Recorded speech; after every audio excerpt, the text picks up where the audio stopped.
and everything you need to know about the stock market in literally 15 minutes. This is a presentation that I've given to AFL players. I've given it to finance companies and corporates and multinational businesses. And I've been asked to do it again, but to share it with everyone. And so I'm going to try to do that in around about 15 minutes. And of course, I'm not going to be able to explain all the little details, but I'll try and hit the big questions on the head. And then you can refer to our YouTube channel or our other material and our courses if you want to learn more. Okay, so I'm going to try and do it in 15 minutes. So I'm going to hit my timer on here on my iPhone, and I'm going to try and get it done in that time. Okay, so I'm going to share my screen and show you some prompts. So first of all, I'm Owen Rask. I do this for a living. I help people invest better. That's my day job. You can find me on Twitter at Owen Rask. All right, I'm down about 15 seconds already, so I need to get to it. So I think the first question we need to ask ourselves is, how do some people get super wealthy and other people just don't? And I'll bring this up a bit. I'll zoom in a bit more here. Quite a few years ago, I realized that when I looked at the richest people in the world, I noticed a commonality. So we can see here all of the richest people in the world. At the top, at the time of recording, we've got Elon Musk, and down at 13, we've got Carlos Slim. Every single one of these people have started or own a business. So every single one of these people, there are now 2,668 billionaires in the world, and I would say about 99% of them can attribute their wealth to a business that they started, or a business that they invested in, or a business that they inherited. So all of the wealthy people in the world have some stake in a business. So the first thing we need to understand is we need to get our hands on one of these things called a business. And as I'll show you in just a moment, there are multiple ways to do that. But it's not just the super, super wealthy, like these people that, we're not all going to be like Elon Musk and fly rockets into space. We're not going to be able to start the next Amazon. So let's use some other examples of some real life things and real life people that might come to mind. Now, a lot of people know Michael Jordan, the famous basketball player, some would say the best of all time.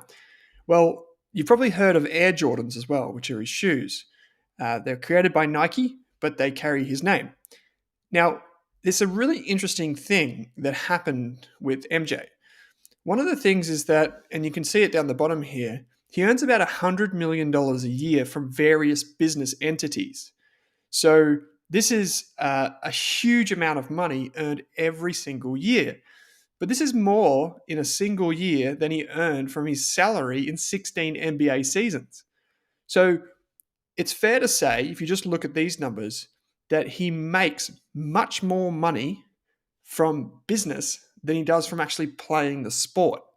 And so when I give this talk to professional athletes, this is one thing that I want to emphasize. Sure, you might be great at your sport, but if you want to grow really wealthy, you still need to own businesses. The same rules apply. You still need to do something outside of what you do every day. Another example is Oprah or Oprah. Now, that you might actually think that's a spelling mistake, but that was the way her name was written. And they made a mistake so many times that they just redid her name into Oprah. So Oprah started many years ago just as a TV host, as we all know. But what she actually did that made the most of her money is she created her own studio on 2 acres, and she started producing her own show. So instead of paying someone else or someone else giving her giving her time to earn money, she actually turned it around and said, hey, no, I am the star of the show. You can pay me royalties and you can license my content, not the other way around. And so she really turned it on her head and created Harpo Studios, which is what we see right here. So her wealth has actually come from creating a business, not from being famous, not from being a celebrity. It's actually come from owning a business. Another example is Dr. Dre, another huge sensation around the world, a celebrity, famous for many different things, including being a fantastic producer, an artist, so on and so forth. You can see him with a mic. He's obviously on stage. But it's interesting, and many of you will know this, but Dr. Dre earned 60% of his lifetime earnings in one single year.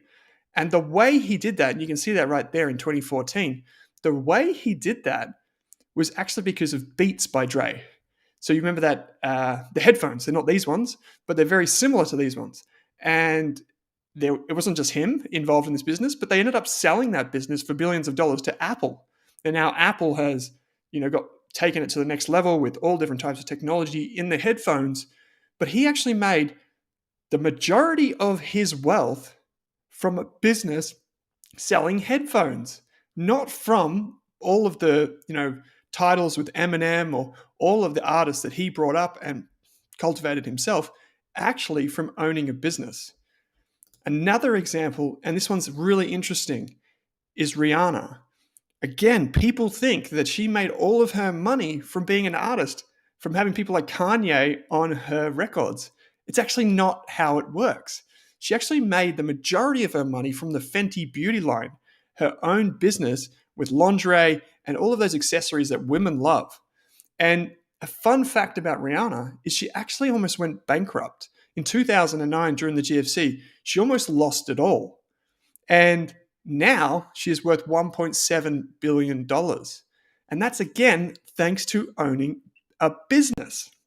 Now you might be thinking, hold on, Owen, you just keep going on and on and on about this thing.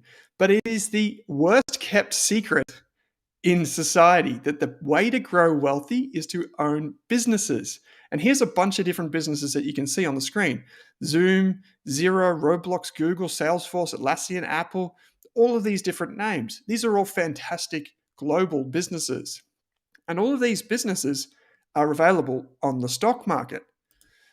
So when we think about money, there are basically three ways you can grow wealthy. And all of them are more difficult or kind of easier depending on which path you go down. Now, we can see here that there's very simple, and I'm about halfway through my presentation. We can see here that there are three sources of wealth. The first one is to earn a wage or a salary like you get from being an employee. This is your 9 to 5. This is what most people do. And the way to get wealthy here is just to keep more of what you earn. People think that earning more and one day I'll earn X in the future is the way to grow wealthy, when basically everything shows that it's about how much you keep now and invest now that determines how wealthy you will become. The second thing is to start a business. And a business is, like all of those people that we just saw on that list, is how they became wealthy. However, that is also high risk because you have to commit a lot of your time, your energy, your own money into starting a business. Sure, it's great. And, some of us do it and some of us don't. And it pays big when it does go well, but it doesn't always work out. So the third option, and the one that probably is in between in terms of a little bit of risk, but a lot of reward, is investing in someone else's business. Now, I don't have it here in front of me, but Jeff Bezos was once asked, when he was the richest person in the world, what does it feel like to be the richest person in the world? And he said, and I can't remember the exact figures, but he said, you know what? That's not what brings me satisfaction. I don't own all of the business. I don't own all of Amazon. I get satisfaction knowing that I've got many other shareholders who have also grown extremely wealthy. So we've created value for other people, hundreds of billions of dollars of value for other people. And they've been able to invest in Amazon through the stock market. Now, to show you what this means, in practice, there are about 335 million people in the United States, about 26 million in Australia. Of those people, 140 million US citizens own stocks, which is probably on the bit of the high side.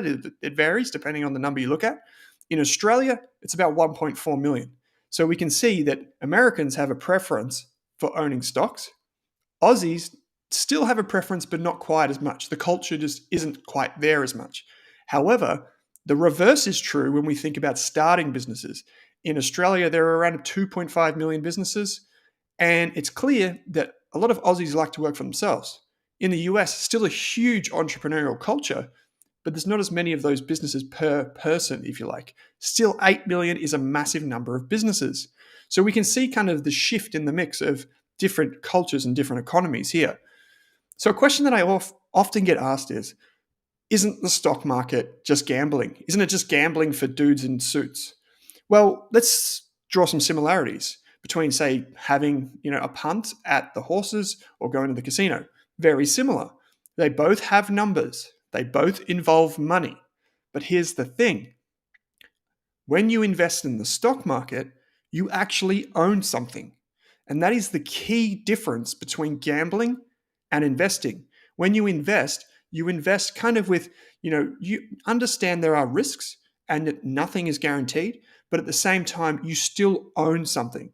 Whereas in gambling, if you get it wrong, all of your money is gone. Now, of course, you can lose 100% of your money in the stock market. But if you invest sensibly, that is actually very hard to do. So for the most part, provided you're investing in pretty good businesses or in like ETFs or index funds, it's a lot lower risk from that perspective. The problem is we think that the stock market is like gambling because our monkey brain gets in the way with, a few thousand years of evolution. And we're at this point where we still have these instincts where we think when the stock market is up, we think, whoa, this is great, let's invest more. And then it starts to fall and we get really fearful and we sell out. And we just continue this program of buy high, sell low, buy high, sell low, until eventually we go broke. And of course, that's not everyone, but it happens to a lot of us. And so we have to acknowledge that between us and what we're investing in, there is some element of behavior and where we kind of fall short. I heard the stock market is about to ... Most of the time, people say, I think the stock market's about to fall, or I heard the stock market's about to fall. If I had $1 for every time I heard this, I would be very rich and I probably wouldn't be doing this video. But I'm just kidding. I do this anyway because I love it. But people think that the stock market is always going to fall or it's always going to rise. And by definition, we are getting closer to the next market crash than we are the last one because time goes forward. But at the end of the day, the reason that we think this is because the media feeds on our fear and greed, just like we saw here. They feed on that. And so it makes us think short term. But if you look at this chart here, and this chart comes from Morgan Housel, and it plots basically what's rare and what's important, the different types of news that we get. And the reality is most of the news that we feed into our brains every day is not really that important to us. It's like clickbait, it's gossip, it's a totally uninformed nonsense, really. So for the most part, the news and the stimulus we're getting is very short term. And there's often a mismatch between we want to be long-term investors, but we focus on short-term news. So it's important that we rewrite that in our mind and we're conscious of it. So what is the stock market? What do we know so far? The stock market is a place to own businesses. A question I often get is, should I invest X amount of dollars right now? And the answer is almost certainly no. So even though the stock market is a wonderful thing, I say to people, you don't need to do that right now because you don't need to invest it all at once. If I had $10,000 or $100,000, I wouldn't invest it all at once. I would break it up. I'd break it up into monthly chunks or quarterly chunks, or that just means every 3 months, or just, break it up a bit. And it's because the chains of habit are too light to be felt until they're too heavy to be broken. And what that means is once you get in the habit of saving and investing regularly, that is far more powerful. And this is what we call dollar cost averaging, where you just invest and you don't really think about it. Every month, same amount of money, just keep investing. Whatever you've got, just keep investing. That is far more powerful than just trying to time the market. One of the things that we know is that the stock market is the best performing thing to invest in over the ultra long term. There's nothing that has beaten it. And this is particularly the case here in Australia, but also in the United States. The stock market has done really well. Here's 122 years of stock market history. You can see on this chart, and it just plots the calendar year returns of the stock market for 122 years. And it shows that 81% of those years are positive years. But that means that 19%, or 1 in every 4 years, are negative years. So if we just take that and we think that that might be representative of the future, we know it's not a perfect thing. We know past performance is not exactly indicative of future performance. We can kind of get to the sense that not every year will be positive, but most years on average will be. So that's how you can approach the stock market rather than thinking this year, that year, trying to time your way in and out. How do you invest? Well, you need a broker. In the stock market, you can't directly go into this virtual place by yourself with your hand in your pocket and say, here, I want to buy something. Even though you see those people on the TV, the reality is that is not what happens for most. And when I say most, I mean like 99% of people. When they invest, they just do it through an online broker. Here's some examples of Australian brokers. You create an account with them, you fund the account, and then you invest. It's as simple as that. It's like a brokerage account is like if Amazon and internet banking had a baby, this is what you'd get. You'd get a place where you can go and buy and sell and you can see things for sale, but you can also fund the account. Once you have your account, the easiest way to build a portfolio is to do what we call a diversification. And the way to do that, and the way to think about that is to start by eating. Not by eating. There we go. I've got to 15 minutes. I've got 2 slides to go. The easiest way to do it is to start with a core and a satellite portfolio. That means that green bit in the middle is where you put all of your boring investments, the long-term investments. And then around the outside, you do individual stocks. So for example, you would have in that big green bit, you might have some Vanguard funds. And this is a thing that you can buy inside your stock market. You can buy into a Vanguard fund. We call them ETFs. And you get heaps of different investments in one basket. And then around the outside, if you want to invest in individual stocks, you can. And you start with smaller amounts in those because they're higher risk. That might be like Apple, Tesla, any type of investment like that, where it's not necessarily, as diversified. So, what is the stock market as we come to the end? The stock market is the best place to invest little bits lots of times, but human emotion hides its true meaning. The next time someone says it's gambling or the stock market is about to crash, you can send them this video because, we've heard this time and time again, and it's often really hard to say, no, it's not. It's actually a great place to invest.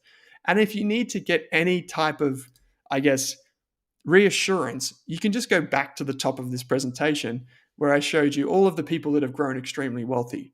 And they've done that by starting businesses, not by trying to time their way in and out of the stock market to try and punt on at the casino or roll the dice. They've actually just bought businesses that have grown for many, many years, consistently grown, and they've just held on to them. And that's what the stock market is for. It basically democratizes wealth creation. And that's why it's so powerful. So if you haven't already, now is a great time to start investing. You've got some great resources here in front of you. Go ahead and subscribe to the Rask YouTube channel or find me on Twitter if you want to ask a question. That's it. Thanks for watching this video. Sorry it wasn't 15